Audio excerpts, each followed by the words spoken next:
কে উত্তম বা জান্নাতি? একজন ব্যক্তি যে সর্বদা কথায় কথায় মিথ্যা কথা বলে, অন্যের সাথে গালিগালাজ করে, ওজনে কম দেয়, ভেজাল মিশায়, ছলচাতুরি করে, জোর জবরদস্তি করে অন্যর সম্পদ দখল করে, নিজের সম্পদ ভাই বোন ও আত্মীয় স্বজনের মধ্যে যথাযথভাবে বন্টন করে দেয় না, সুদ খায়, ঘুষ খায়, প্রতিশ্রুতি ভঙ্গ করে, আমানতের খেয়ানত করে, অন্যের সাথে গালিগালাজ করে, তুচ্ছতাচ্ছিল্য করে, সম্পদ আত্মসাৎ করে, কিন্তু প্রচলিত নিয়মে 5 ওয়াক্ত নামাজ পড়ে, সে কি জান্নাতি? অপরদিকে একজন ব্যক্তি যে সর্বদা সত্য কথা বলে, ওজনে সঠিকভাবে মেপে দেয়, কাউকে ঠকায় না, প্রতিশ্রুতি দিলে তা রক্ষা করে, আমানতের খেয়ানত করে না, কারো সম্পদ জোর জবরদস্তি করে দখল করে নেয় না, ভাই বোন ও আত্মীয় স্বজনের সম্পদ যথাযথভাবে বন্টন করে দেয়, সম্পদের প্রতি মোহ থাকা সত্ত্বেও নিজে সম্পদ জমিয়ে না রেখে তা দান করে দেয়, বিপদে আপদে দুঃখ দুর্দশায় অসুস্থতায় যুদ্ধে এমনকি দুর্যোগে ধৈর্য ধারণ করে, বাবা মার সেবা করে, কিন্তু প্রচলিত নিয়মে 5 ওয়াক্ত নামাজ পড়ে না, সে কি জাহান্নামী?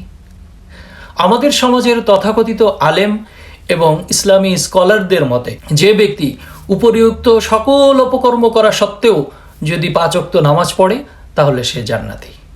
অপরদিকে যে উপরিউক্ত সব সৎকর্মগুলো করা সত্ত্বেও যদি 5 ওয়াক্ত নামাজ না পড়ে তাহলে সে জাহান্নামী। কি ব্যাখ্যা! অথচ কোরআনুল মাজিদে আল্লাহ 5 ওয়াক্ত নামাজ পড়লে জান্নাতে যাবে এরকম কথা কোথাও বলেন নাই। প্রচলিত নিয়মের এই নামাজের নিয়ম কানুন এবং বিষয়াদির কোনো কিছুই কোরআনে নাই। এই যে নামাজে আমরা অজু করে দাঁড়াচ্ছি, জায়নামাজে দাঁড়াচ্ছি, নামাজের নিয়ত করছি, তারপরে রুকু সেজদা করছি, কিয়াম কিরাত করছি, তারপর কোন সূরা কোনটার পর কোনটা পড়বো, কোনটা আগে পড়বো, কোনটা পরে পড়বো, তারপরে এই যে বিভিন্ন দোয়া মাসুরা, আত্তাহিয়াতু, তারপর অন্যান্য দোয়া ইত্যাদি কোনো কিছুই কোরআনে নাই। অথচ কোরআনে সলাতের কথা আছে, যেই সলাত গাছপালা, তরুলতা, পশু পাখি, জীবজন্তু, এমনকি গ্রহ নক্ষত্রগুলো করে, আল্লাহ নিজেও করেন এবং মানুষের মধ্যেও কেউ কেউ। তো সেই সলাত আমরা বুঝি না, আমরা বুঝি বাপদাদার নিয়ম। নামাজ আমরা কোত্থেকে পেয়েছি? আমি আমার বাপদাদাকে দেখেছি, আমি আমার হুজুরকে দেখেছি, কিন্তু কোরআনে দেখি নাই। কোরআনে যেটা নাই সেটা আমরা আল্লাহর বিধান হিসাবে পালন করছি। অথচ আল্লাহ যে সালাতের কথা বলেছেন সেই সালাত আমরা বুঝিই নাই, সেই সালাতের ধারে কাছেও আমরা নাই।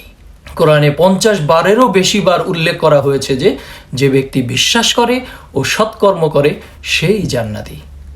তাহলে আমরা কার আইন মানব? মোল্লার আইন নাকি আল্লাহর?